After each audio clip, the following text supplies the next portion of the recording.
M. Transporter de la paix dans le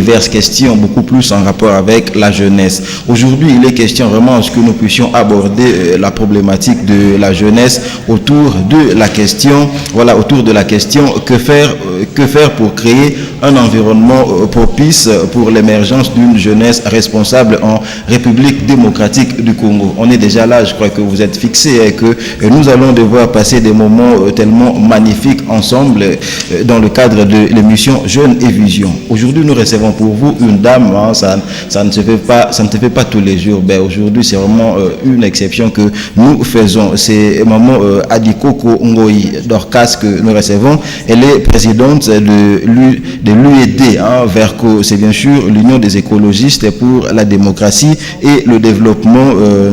Le Vert congolais, voilà, c'est un parti politique de l'opposition. Entre-temps, maman Dorcas Adikoko est également membre du Conseil de sages, hein, du rassemblement limité, bien sûr. Maman Dorcas, bonjour. Bonjour. Voilà, vous allez bien, je crois. Oui, ça va très bien, oui. Nous vous avons présenté comme étant présidente, hein, d'un parti politique. Je ne sais pas, vous êtes femme, est-ce que la politique et la condition féminine font bon ménage? Tout à fait. Je ne vois pas pourquoi une femme ne peut pas faire la politique. Toutefois, il faut que nous, femmes qui faisons la politique, nous puissions être des modèles, des exemples. Pourquoi? Parce que chez nous au Congo, ça commence à être dans nos têtes. Hein. Avant, on n'aimait pas trop souvent que la femme fasse la politique. Pourquoi? Parce que celles qui nous ont précédées dans le temps, la plupart de ces femmes, leur mariage était cassé. Ces femmes se comportaient comme si elles étaient chefs dans leur maison, alors que le travail, c'est à l'extérieur. Et dès qu'on franchit la porte de la maison, on devient madame telle ou bien maman de tels enfants. Et la femme qui nous a précédés ne savait pas faire cette différence, raison pour laquelle la femme n'était pas acceptée. Mais actuellement, les gens commencent à nous accepter parce que nous, la génération actuelle, nous savons pourquoi nous sommes femmes, pourquoi nous avons été créées femmes et notre rôle dans la société et surtout dans nos maisons. Très bien, nous avons notre thème du jour, hein, mais avant même que nous puissions commencer à aborder ce thème, j'aimerais vraiment que nous puissions nous apaisantir sur ce qui vous concerne là. Je parle comme ça de votre parti politique. Est-ce que vous pouvez déjà nous en parler en quelques lignes? Oui, l'UED VERCO, l'Union des écologistes pour la démocratie et le développement, c'est un parti politique écologique, comme vous l'entendez dans sa dénomination. C'est un parti qui a été créé en 1991, juste après que le président Mobutu a déclaré, a officialisé le multipartisme. L'autorité morale de mon parti, qui est le fondateur, était dans l'UDPS. Et en moins d'un an, il a créé ce parti et ça tramait déjà dans sa tête, hein, l'écologie. Et quand il avait créé ce parti, et même dans pas très très longtemps, il y a 3, 4, 5 ans, beaucoup de gens ne comprenaient rien dans l'écologie. C'était comme si c'était une chose venue de l'extérieur, les gens ne comprenaient pas trop. Mais si les Congolais ou les dirigeants congolais s'étaient imprégnés de ce parti, de ce que ce parti disait, je pense que l'état dans lequel se trouve notre pays actuellement n'allait pas être ainsi. Vous savez, le président, l'autorité morale, le fondateur de ce parti, M. Théo-Omer Ngoyi Lukangu, que je salue en passant, est né un certain 5 décembre. 5 décembre, 36 je vais dire. Et plus tard, le 5 décembre, a été décrétée Journée internationale de l'arbre. Quelle coïncidence. Vraiment, il n'y a pas de coïncidence sur cette terre. Vraiment, quelle coïncidence, comme vous le dites. Mais madame, nous n'allons pas nous attarder sur cette historique, mais je veux vraiment que nous puissions nous mettre d'accord. Hein. Vous avez un parti politique qui est réputé, bien sûr, un parti écologiste.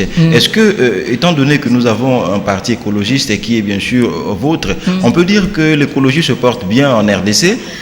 Non, je ne vais pas dire n'importe quoi, comme les gens ont l'habitude de le dire. Donc c'est un échec de votre part?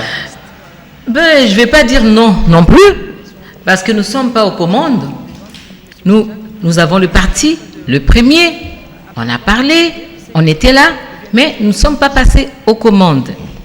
Comme vous le savez, tout ce que nous sommes en train de dire, tout ce que nous disons, tout ce que nous pouvons dire dans l'état actuel de notre pays, personne ne nous entendra.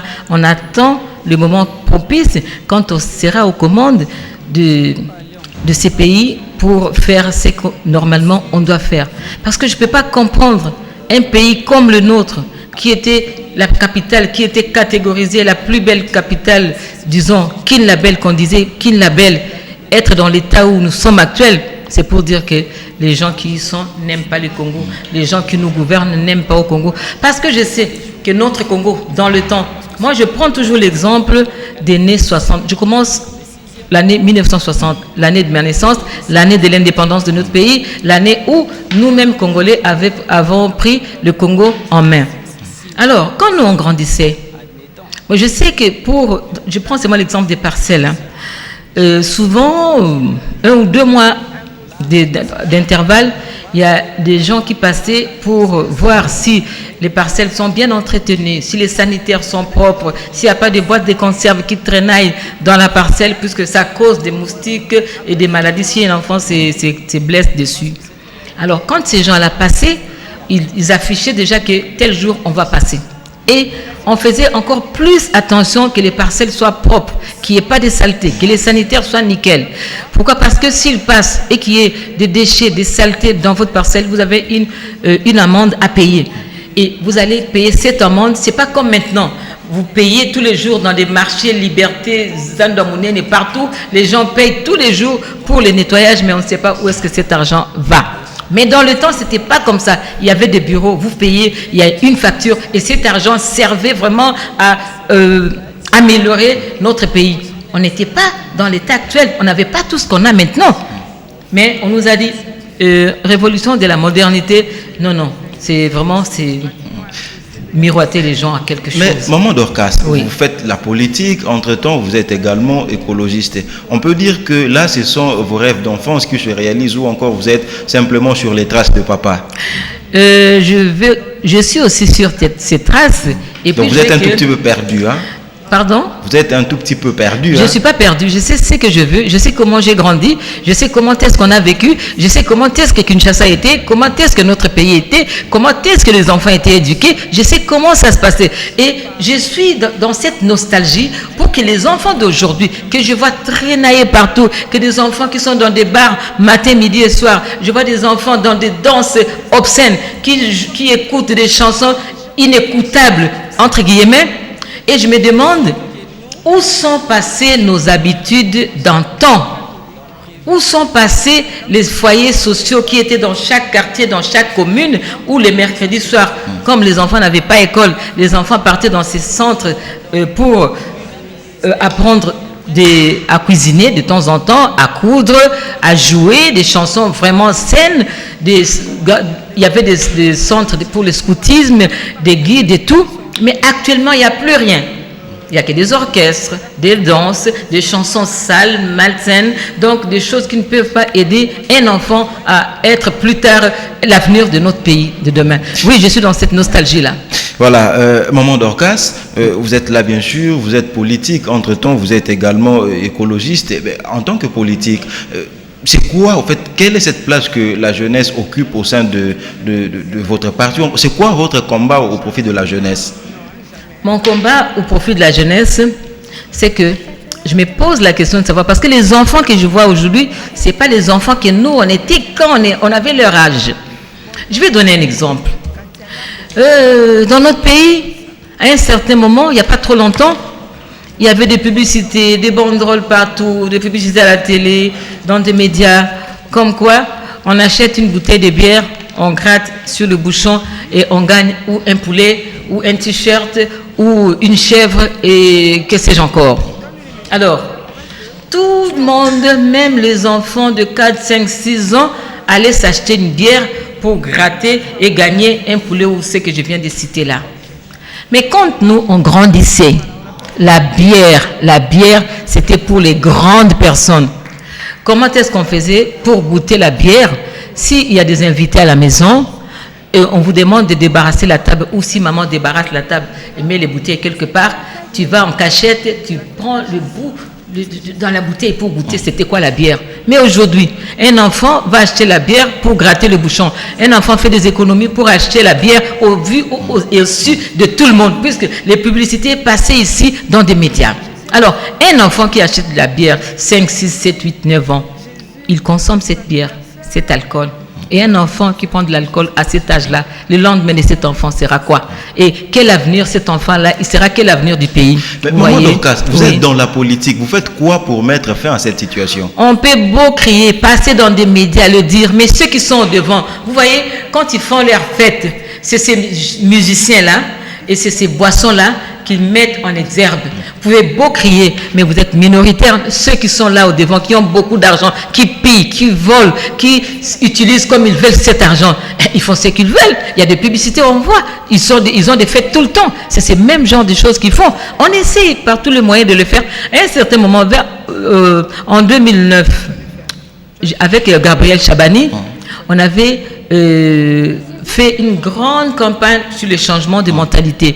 Et moi, j'avais la branche d'éducation et des enfants par rapport à cette encore un échec pour vous, hein? Les enfants n'ont pas changé. Ben oui, ça a changé un tout petit peu. Les enfants commencent à dire bonjour quand ils croisent quelqu'un, bonjour.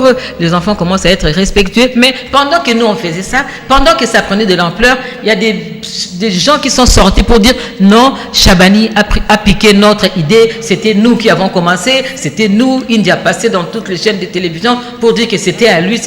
C'est comme ça qu'ils ont capoté. Je pense que les gens sont dans ces pays là juste pour que ces pays n'avancent pas, pour que l'éducation de notre pays n'aille pas au-delà, pour que nos enfants ne deviennent pas comme nous on était. Parce que je veux dire, quand nous on était enfants, quand on partait à l'école, et tous les soirs, on avait des devoirs, des récitations, des conjugaisons, apprendre à écrire, à lire. Mais aujourd'hui, les enfants, ils ont quoi? Ils rentrent à la maison, c'est des musiciens, dans des télés, dans des radios, matin, midi et soir, dans des banderoles. Et quel genre de chansons? Je me pose la question de savoir s'il y a des autorités dans ces pays, oui ou non. Parce que si je me rappelle, à un certain moment donné, dans ce pays, Kengo Adondo, il était procureur, je pense, de ce pays. Il avait mis en prison Luambo Makadi. Et Luambo Makadi n'était pas n'importe qui. Un grand musicien, si pas le premier musicien coté dans notre pays. Il était en prison. Pourquoi? Il avait chanté des obscénités. Mais actuellement, vous proposez qu'on arrête qui? Mais on va commencer par Wera. Pourquoi je dis Wera? Vous ne semblez pas ignorer qu'il y a une chanson qui passe dans des médias, même chez vous. Nalingina Sopalibanda, Nalingara Kosopalibanda, Nalingina Sopalibanda. Et cette chanson, Kosopalibanda, Sopa quoi Libanda? Attends, il faut avoir l'amour de ces pays. Wera, il chante. Vous entendez tous. Et Wera passe dans des médias pour dire qu'il veut construire des stades. Pour faire quoi dans ces stades? Pour que les enfants aient Sopalibanda dans des stades, non? Attends, mais ça, je ne parviens pas à comprendre. Et en plus, Kengo Adondo n'est pas mort, il est vivant. Pourquoi Kengo ne peut pas dire à l'actuel procureur que cette chanson-là, non, il ne faut pas que ça passe. De quoi il a peur? Pourquoi il avait fait dans les temps où on était zaïrois et maintenant il ne peut pas le faire? Pourquoi? Je me pose cette question et j'ai dit que toutes ces personnes-là n'aiment pas les Congo. Il y a Congo, il y a Kengo, il y a Mokolo Apombo, il y a tous ces gens-là des zaïrois qui étaient tout autour de Mobutu. Oh, dans ce temps-là, ces chansons ne pourront pas passer. Mais je ne sais pas pourquoi ils laissent. Et les danses que nous voyons matin, midi et soir, je me pose la question, je ne sais pas où va notre Congo, où est-ce que nous allons mettre ces enfants? Je sais très bien, mes enfants, ils ne sont pas ici. Ils sont en France, ils sont nés là-bas. Moi, je suis partie là-bas en France depuis 84. Je peux bien rester là-bas avec mes enfants. Mes enfants commencent à me faire des petits-enfants. Je peux bien dire, je reste là-bas, mes enfants sont à l'abri. Je dis bien à l'abri. Pourquoi je dis à l'abri? Pour un enfant de 6-7 ans, comme nous on était, parle français avec cet enfant, ou tu lui donnes à écrire, il ne connaît rien du tout.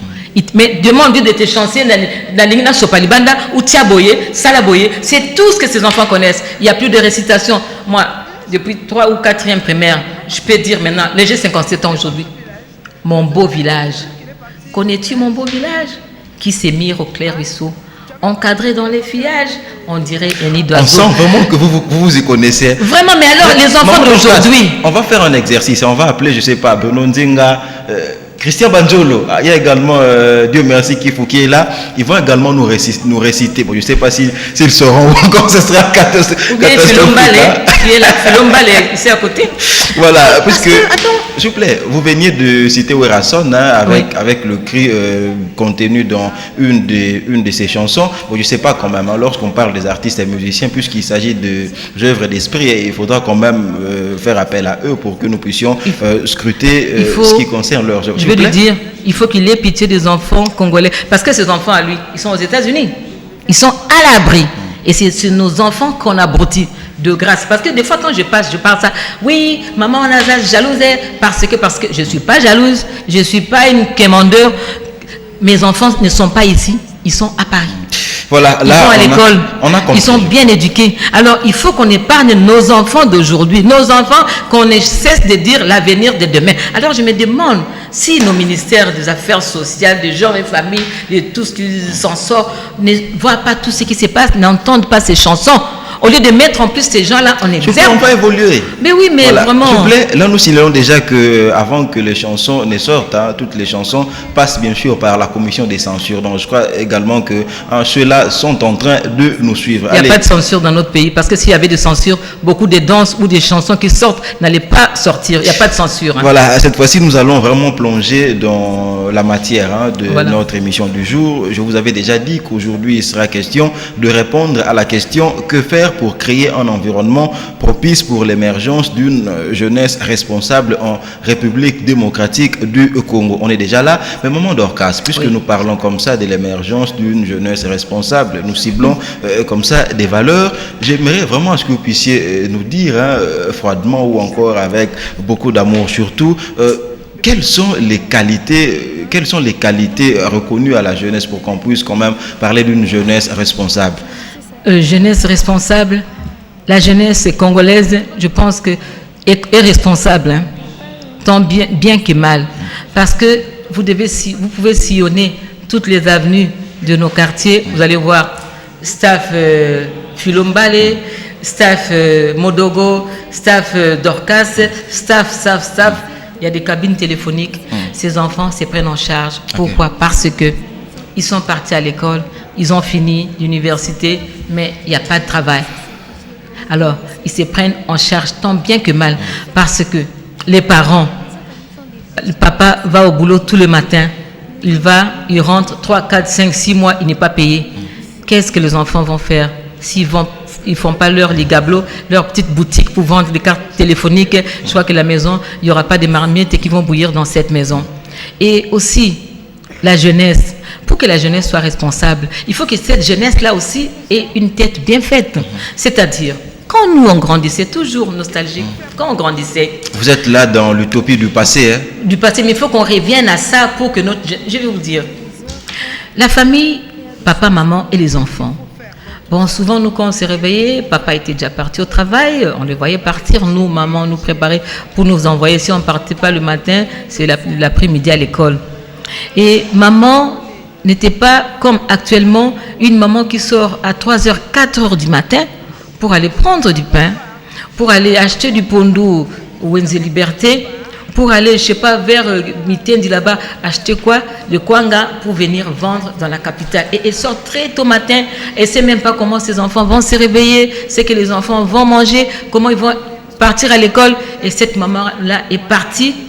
Elle rentre souvent le soir, vers 20h passées, avec le pondou qu'elle a ramené et va commencer à préparer à 20h. Elle n'a pas le temps de rester avec les enfants, savoir ce que les enfants ont fait, ce que les enfants ont mangé, comment ils ont passé leur journée. Papa aussi, le pauvre qui est parti, transport difficile, pas payé pendant 3, 4, 5 mois. C'est maman qui lui donne l'argent du transport. Et avec cet argent, il ne peut même pas bien se nourrir à midi. Il rentre fatigué, il est sur sa chaise. que maman vienne, finisse de préparer à 22h pour manger. Et les enfants sont abandonnés à eux-mêmes. Et pendant que les enfants sont tout seuls, bon, si par chance il y a le courant, ces enfants regardent la télé. Et souvent, ils regardent quoi? Si pas ces chansons et ces danses que je viens de dire. Ils regardent des fois l'émission Jeune et Vision. Hein. Heureusement, gloire à Dieu, il y a ce genre d'émissions. Mais quand nous, on grandissait, il y avait pour les enfants, Bonsoir les petits, il y avait Mundelendom, mais je pense, il racontait, les grands-pères racontent, ils nous racontaient des histoires. Les enfants venaient écouter les histoires pour après mettre en pratique et apprendre, parce qu'il y avait toujours des leçons qui sortaient dans ces histoires-là qu'on nous racontait. Alors, la maman avait beaucoup plus de temps de rester à la maison avec les enfants.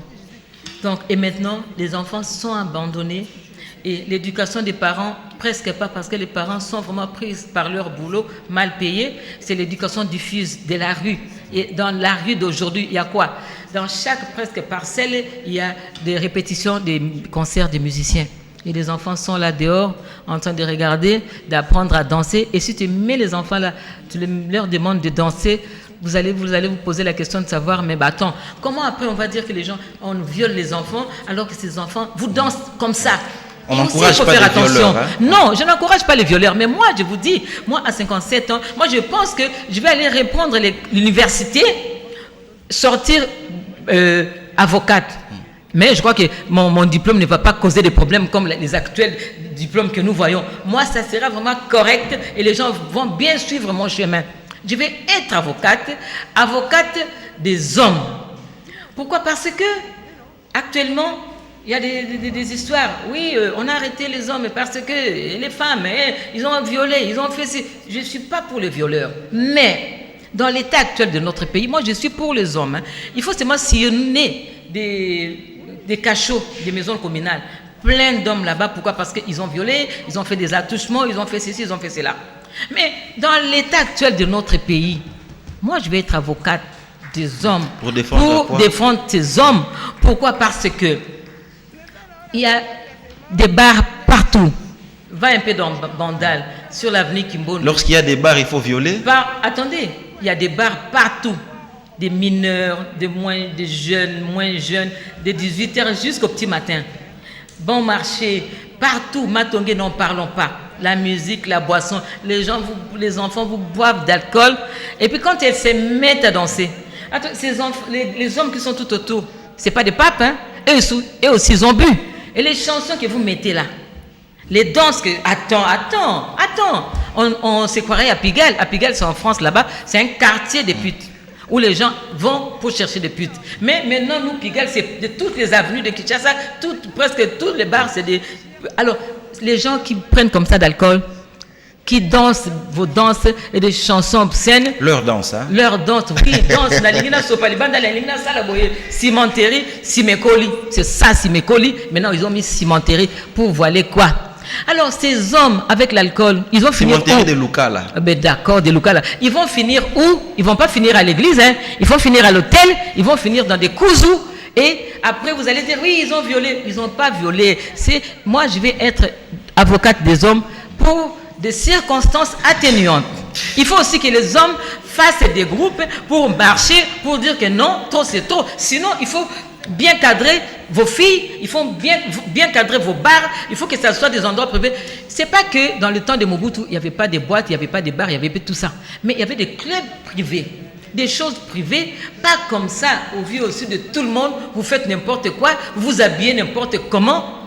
Une fille, voyez-vous comment elle est habillée, et vous balancez ces danses-là, et puis après elle dit qu'on m'a violé. Il faut arrêter, hein. Il faut arrêter. Les hommes, moi je suis pour vous, moi et maintenant il faut que je sois pour vous. Si nos gouvernements, nos gouvernants, nos affaires sociales, les genres et familles, tout ça, ne sont pas cadrés, tout ça, moi je vais me mettre là pour protéger les hommes, protéger l'environnement, parce que l'écologie, c'est pas seulement les arbres, pas seulement l'eau, les animaux, faune, flore. Non, c'est notre environnement. Et notre environnement est pollué. Et les gens qui y vivent, ils peuvent se mettre à n'importe quoi, à faire n'importe quoi, parce qu'ils sont dans l'ambiance qui leur pousse à le faire. Hein. Très bien, Madame Dorcas. Là, on sent vraiment que vous êtes en train de braquer le projecteur sur les côtés sombres de notre société. Mais j'aimerais quand même, cette fois-ci, à ce que vous puissiez quand même nous dire, est-ce qu'il y a, on peut quand même parler de quelques repères pour la jeunesse du côté positif, ici à l'interne?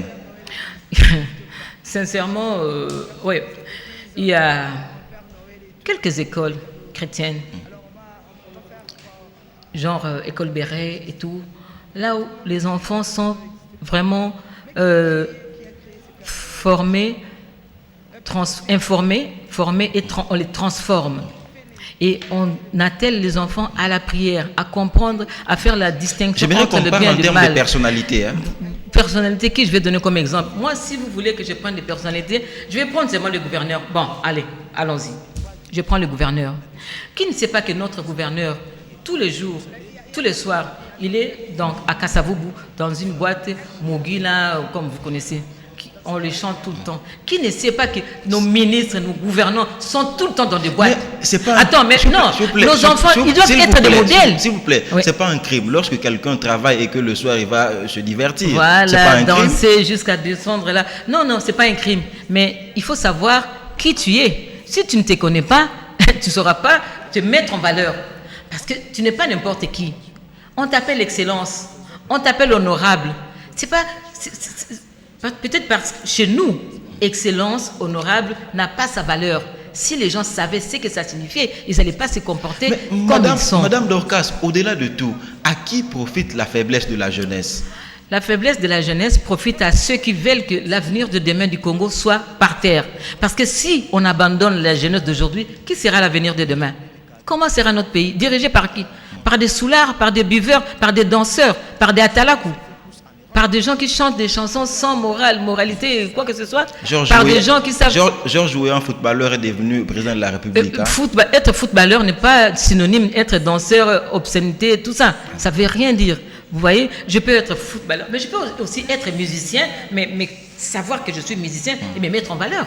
C'est pas parce que je suis musicien, il faut que je brade ça.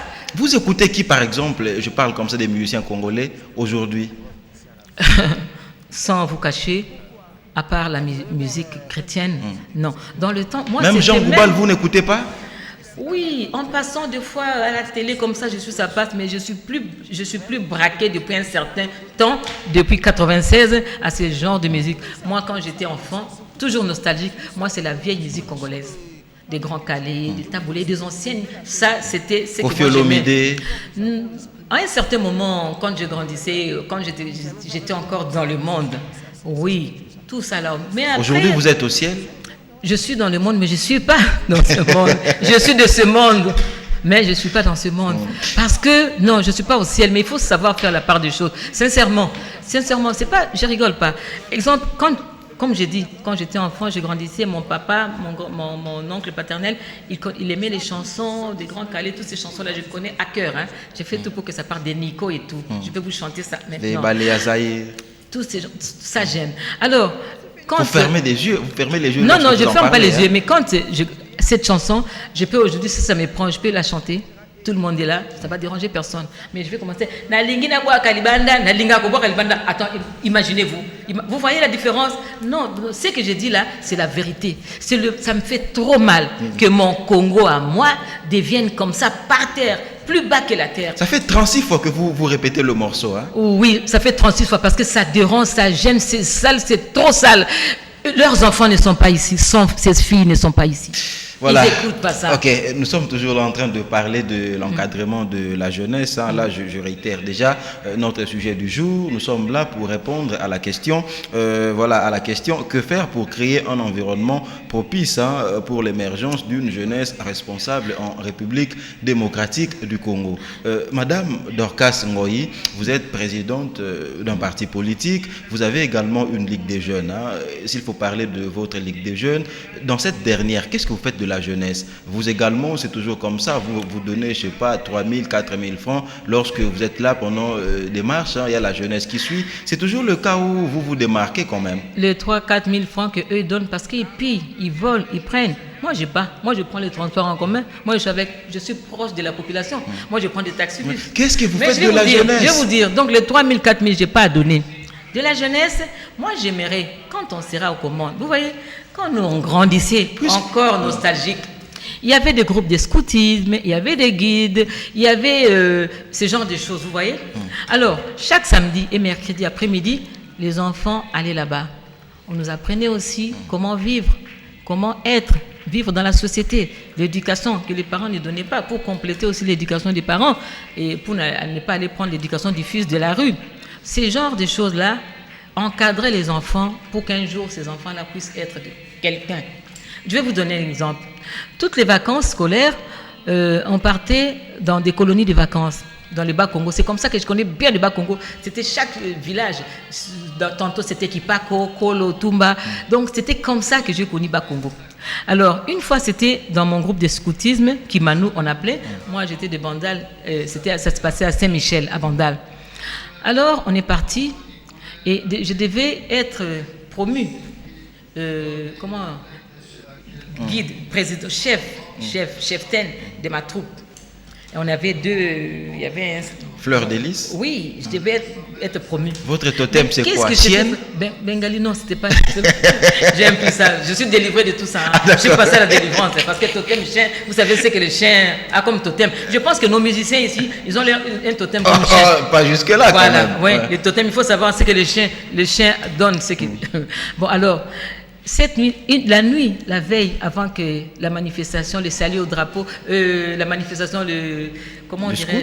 Oui, le feu du camp. Cette nuit-là, feu de camp, voilà. Cette nuit-là, je me suis battue dans la chambre avec une fille, Odette Yamba, qui est au Canada aujourd'hui. Je me suis battue, je ne sais même pas pourquoi. On s'est battu alors que tout était prêt pour que demain, je sois sixième et non seconde. Alors, la loi tombe le lendemain.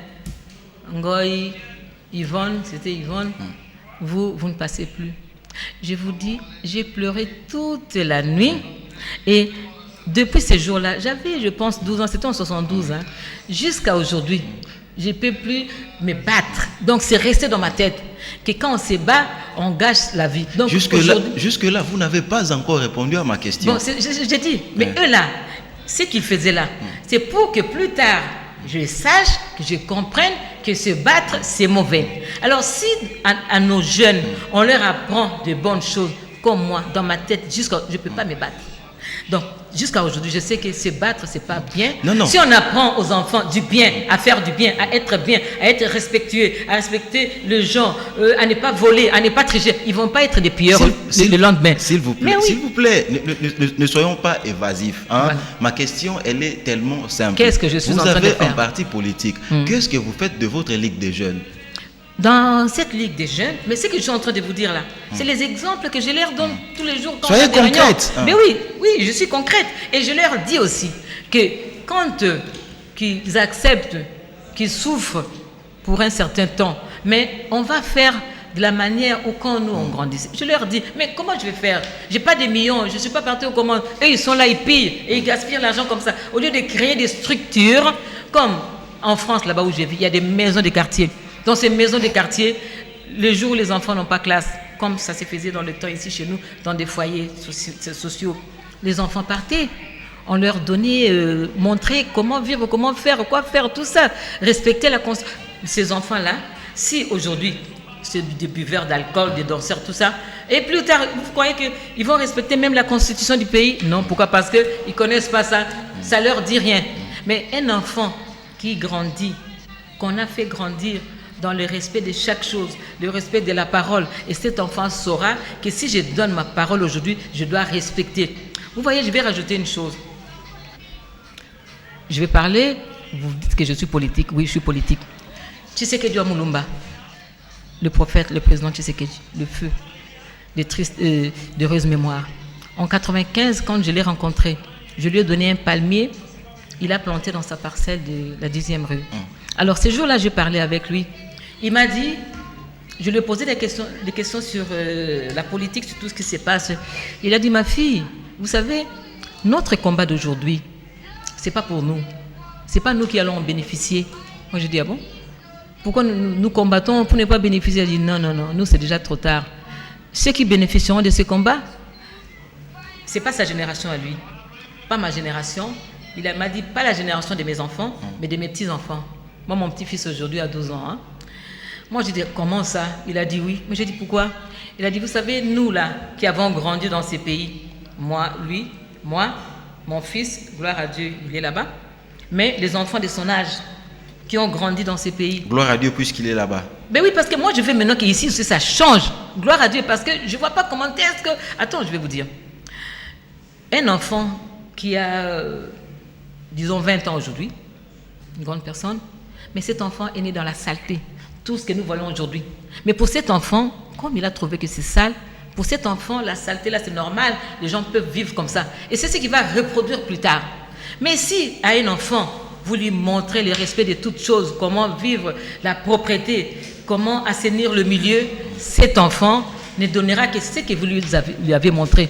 Et c'est comme ça que Tshisekedi Moulumba m'avait dit, ma fille, ce que nous on fait aujourd'hui, il faut que nous on parle, nos enfants, et ces petits-enfants-là, on aura déjà assaini l'environnement, ils vont comprendre des bonnes choses que nous, on crée aujourd'hui, et ces autres enfants-là qui vont profiter du combat d'aujourd'hui.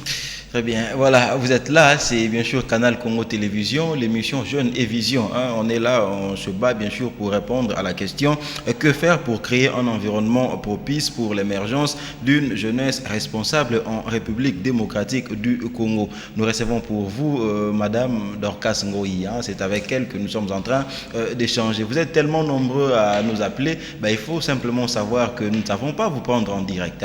Si vous voulez intervenir, vous faites un SMS. Et puis on verra ce qu'on pourra faire. Donc quand vous appelez comme ça, on ne sait même pas répondre à vos appels. Je suis navré. Allez, Madame Dorcas, oui. On continue toujours autour de notre question du jour. Mais cette fois-ci, j'aimerais à ce que nous puissions quand même parler actualité. Quand je parle actualité, c'est bien sûr pour dire qu'aujourd'hui, le monde entier est en train de célébrer la journée mondiale de la justice sociale. Est-ce que, au fait, à vous entendre parler, est-ce qu'on peut dire que vous insinuez déjà que la jeunesse congolaise est victime d'une certaine injustice sociale? Voilà. Oui, c'est vrai, c'est ce que j'ai dit. La jeunesse actuelle vraiment est sacrifiée, cette jeunesse. Mais bon, dans ma ligue, comme tu disais, j'ai Théo Loukoussa et puis Laurent qui s'occupent de cette jeunesse. Et ces deux-là, matin, midi et soir, je suis avec ces deux garçons, ces deux jeunes, pour leur parler. Et à leur tour, ils vont expliquer aux autres enfants, aux autres jeunes, comment être. Alors, la justice sociale dans notre pays, ça n'existe pas.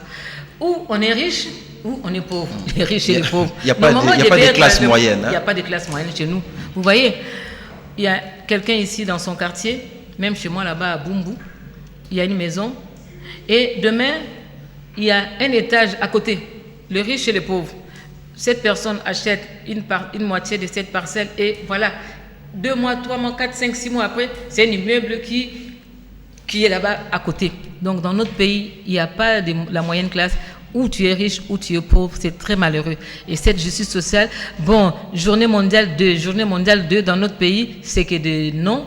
Et je crois que très bientôt, nous allons mettre ça en pratique et il y aura la différence. Et je demande à la jeunesse d'aujourd'hui, à la jeunesse qui nous écoute en ce moment, de prendre leur mal en patience, car ça ne va pas éternellement rester comme ça, ça changera.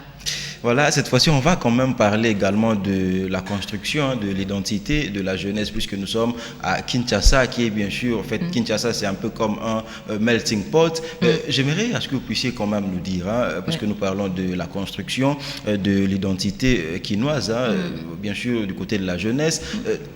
En fait, c'est quoi la base pour la construction de l'identité d'une jeunesse?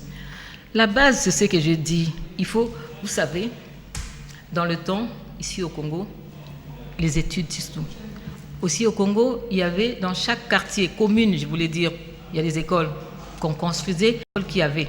On avait Athénée de Kalina, Athénée de Ngiringiri, Athénée de Lemba, Athénée de la Victoire, Athénée de l'Institut de Bumbu. Il y avait plein d'écoles.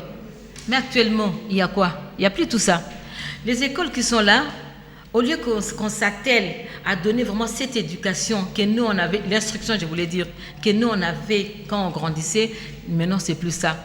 Si on veut être bien instruit, il faut aller à l'école américaine, française ou belge, où eux ils peuvent envoyer leurs enfants. Et les autres, où ils ne peuvent pas payer $3,000 par trimestre pour qu'un enfant aille à l'école comme eux ils font. Alors raison pour laquelle, comme eux ils ont l'argent, ils ne s'occupent même pas de nos écoles habituelles. Ils ne s'occupent même pas à construire les écoles. S'ils se mettaient vraiment à prendre conscience, à avoir la compassion de ces écoles, bien les entretenir, bien payer les maîtres, bien payer les professeurs. Et je crois que ces professeurs qui seront bien payés, bien entretenus, bien logés, ils donneront tout ce qu'ils ont comme savoir aux enfants qui vont diriger l'avenir de demain. Sinon, cette jeunesse qui ne sait même pas, le professeur qui vient, qui a un air malheureux déjà, lui-même, à la maison, il l'a laissé, il n'a pas payé son loyer, il n'a pas de transport même pour venir à l'école. Et ce professeur-là, ce maître-là, qu'est-ce qu'il va donner à ses enfants? Madame Dorcas, on a vraiment terminé. J'aimerais simplement que vous puissiez répondre à cette toute dernière question en ce qui concerne, bien sûr, la situation politique en République démocratique du Congo. Vous êtes là en train d'encadrer également la jeunesse. Qu'est-ce que vous demandez à la jeunesse? C'est quoi ce comportement idoine que doit adopter la jeunesse face aux guerres politiques? La jeunesse doit comprendre, connaître son identité. La jeunesse doit comprendre ses origines. La jeunesse doit comprendre c'est quoi le Congo, comment est né le Congo, comment le Congo doit être dirigé. La jeunesse doit connaître la Constitution. Vous savez, quand nous on grandissait aussi, je veux dire... Toujours des exemples, hein? Toujours des exemples. Il y avait un jeu qu'on faisait, il y avait des feuilles. Alors, on écrit autant. À côté, autant, diminutif, à côté... Organisation des traités de l'Atlantique Nord. Tout ça, là, je connais ça en ma jeunesse. Hein. C'était ce genre de jeux qu'on faisait. FPI aujourd'hui, synonyme des gens qui vont piller, vont prendre là-bas des dettes. Non, c'est une institution. Oui, une institution, oui, qu'on ne prête qu'aux riches. Et les gens qui sont vraiment dans le besoin, à la FPI, prendre l'argent pour créer quelque chose, à ces gens-là, on ne donne pas. On donne qu'aux riches et les riches qui ne remboursent pas. Parce que si c'est un pauvre qui prend, le lendemain matin, le bureau de la police va aller arrêter. Voilà. Mais si c'est les riches, là, on ne les arrête pas. C'est un plaisir pour nous de vous avoir. On ne sait même pas vous accorder le dernier mot puisque vous étiez tellement prolixe. Hein. On a terminé. On vous dit sincèrement merci. Je crois quand même qu'on vous aura prochainement. Oui, tout à fait. Oui. Voilà, c'était un plaisir pour nous de vous servir dans le cadre de l'émission Jeunes et Vision. Libanga? Oui, je veux dire non. Là, je vais dire bonjour. Politique Libanga. Hein? Oui, je veux dire bonjour à mon autorité morale, M. Ngoïlou Kangote, au Qui maire. est votre père d'ailleurs. Oui.